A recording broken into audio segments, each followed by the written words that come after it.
Hello and welcome to Tech Trick Tutorials. So today I'm going to teach you guys how to create life off of Infinite Craft. Now this is probably the easiest way. There's a lot of ways out there to create it, but this is the easiest way. So without further ado, let's go. You're going to need water and then fire on water to create volcano, lake to island, earth, wind to dust to island, earth to sand to create desert, and earth and dust to create planet, and planet to Mars. We're almost there.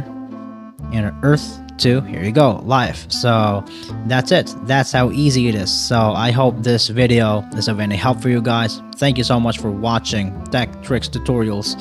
You guys have a nice day.